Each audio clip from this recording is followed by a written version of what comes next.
Le pétrole, évidemment, c'est un sujet de marché dont on va parler avec Giovanni Filippo en duplex avec nous, membre de la cellule info de Bourse Direct. Giovanni, le pétrole, on en dira bien sûr un mot. Est-ce qu'on est en train de s'enflammer? Enfin, est-ce qu'il faut s'enflammer pour le pétrole et les matières premières aujourd'hui? Mais un mot quand même de notre bon vieux CAC 40, Giovanni. 5385, 5390 points sur le CAC 40 aujourd'hui. Est-ce qu'on a épuisé une bonne partie de notre potentiel ou est-ce que non, il y en a encore devant nous pour, je sais pas, revenir sur les sommets annuels, par exemple? Difficile encore de le dire à ce stade. À moyen terme, on peut estimer qu'on a encore du potentiel. Maintenant, on vient de passer quasiment d'un bord à l'autre en l'espace d'une quinzaine. Faut pas oublier qu'il n'y a pas si longtemps que ça, la plupart des indices étaient en train de remettre en termes de prix en cause des lignes de tendance de fond. C'est-à-dire que là, on s'attaquait vraiment au premier niveau d'inflexion majeur de la tendance de fond dans laquelle on est depuis 2016, la dernière. Donc là, on rebondit, c'est une contre-offensive, si je puis dire, avec forcément un nettoyage des shorts qui ont insisté il n'y a pas si longtemps que ça pour essayer de provoquer un clash, notamment à Wall Street. Donc résultat, il y a eu moins d'amplitude à Wall Street ces dernières séances, il y a eu un rebond qui s'est formé, la chute de la vol et rachat de short. Donc voilà, donc on passe un peu d'un bord à l'autre, mais on n'est pas pour moi dans un bull market.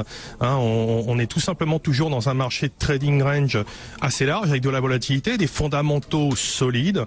C'est pour ça que nous avions anticipé déjà, on se préparait à cette reprise au cours du printemps. Malheureusement, on n'a pas pu rentrer, je dirais, sur le niveau, la zone 4910, plus ou moins 30 points, c'est ce qu'on attendait pour revenir à l'achat sur le CAC 40. Il a fallu payer au prix du marché.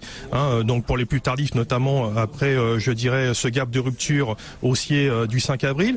À l'heure actuelle, on est vraiment sur des niveaux pour les stratégies courtes, donc ceux qui ont acheté fin mars et 5 avril, on est vraiment sur des niveaux pour prendre des bénéfices dans l'état actuel des choses, parce que voilà, je me fais guère d'illusions sur la suite.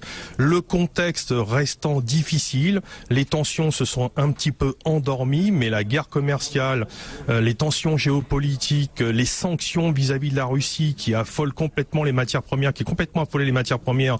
Encore aujourd'hui, on a vu une flambée de l'aluminium et du nickel ce matin, ça a tout perdu derrière.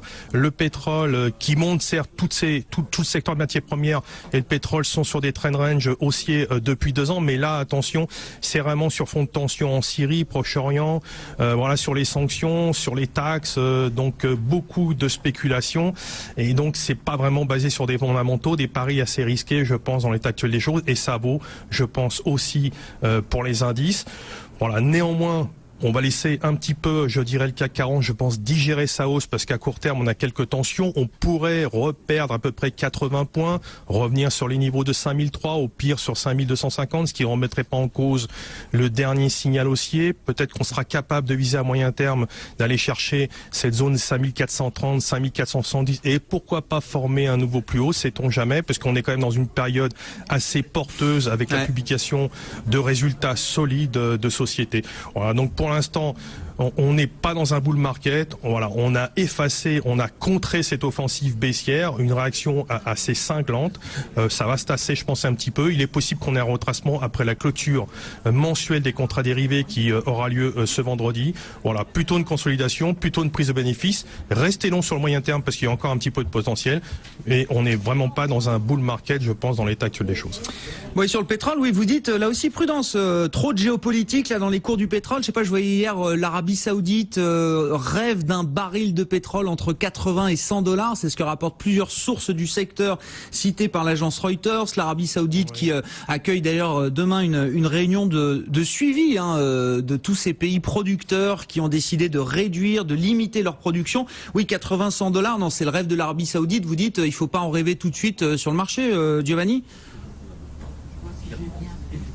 Ça me paraît un peu ambitieux. Bon, ils vont pas dire le contraire. Ils vont tout faire, si vous voulez, pour que les prix se tendent dans ce sens. Ça les arrange. Faut dire ce qui est.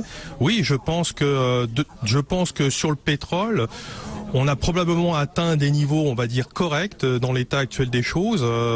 Je pense pas qu'on soit reparti dans une nouvelle impulsion haussière sur le pétrole. Les paris sont assez forts, les positions sont assez élevées, les considérations techniques m'invitent, je dirais, vraiment à beaucoup de prudence. On a des divergences à court, moyen et long terme.